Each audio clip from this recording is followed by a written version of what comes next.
আসসালামু আলাইকুম। প্রিজারভেটিভ মুক্ত পিওর সবরি কলা। এটি হচ্ছে কালিয়াকৈর, লাহিড়ী-মনপুর, উল্লাপাড়া, সিরাজগঞ্জ। আনসার চেয়ারম্যানের বাড়িতে প্রচুর উৎপাদিত হয়েছে খুব সুন্দর সুন্দর কলা।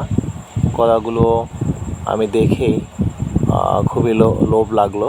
আসলে এগুলো কোনো ওষুধবিহীন তার বাড়িতেই রোপণ করা হয়েছে। বিশাল একটি বাড়ি রয়েছে, বাড়িতে চতুর্পাশেই এই সবরি কলাগুলো উনি আবাদ করে থাকে।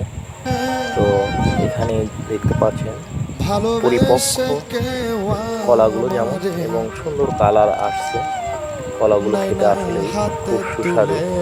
যাদের কলা লাগবে অবশ্যই আপনারা আনসার চেয়ারম্যানের বাড়ি থেকে খুব সাশ্রয় মূল্যে মাত্র 20 টাকা হারে দেশীয় সবরি কলা আপনারা নিতে পারেন। আজকেই কেটেছে, কেটে সেগুলো খুব সুন্দরভাবে রক্ষণাবেক্ষণ করার জন্য সাজিয়ে রাখার চেষ্টা করছে। নিজেই কাজ করছে। এই শৌখিন ব্যক্তি হাঁস, মুরগি থেকে শুরু করে সবজি, সব ধরনের জিনিস তার প্রচুর রয়েছে, এবং সারা বছরই কিন্তু সে এগুলো কালিয়াকৈর বাজার বিক্রি করে থাকে।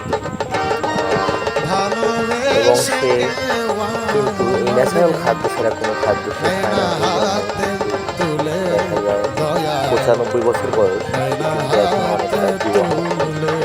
বাচ্চা একটা বউ তার রয়েছে, বউগুলো সার্বক্ষণিকভাবে তাকে কিন্তু হেল্প করে থাকে।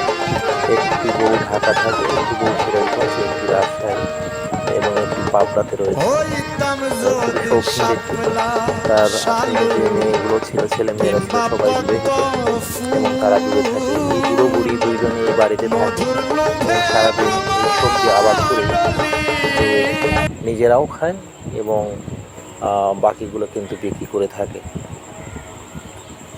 দেখতে পাচ্ছেন সারাদিন বসে বসে তারা কিন্তু দুই বুড়ো বুড়ি এই কাজগুলি করে থাকে। তো ধন্যবাদ সবাইকে ভিডিওটি দেখার জন্য। আপনারা আপনাদের বাড়ির আঙিনায় দেশীয় কলা, শাকসবজি এগুলো চাষ করুন। যেমন আপনার উপকারে আসবে আর্থিকভাবে, তেমনই দেশের উপকার করে। ধন্যবাদ সবাইকে।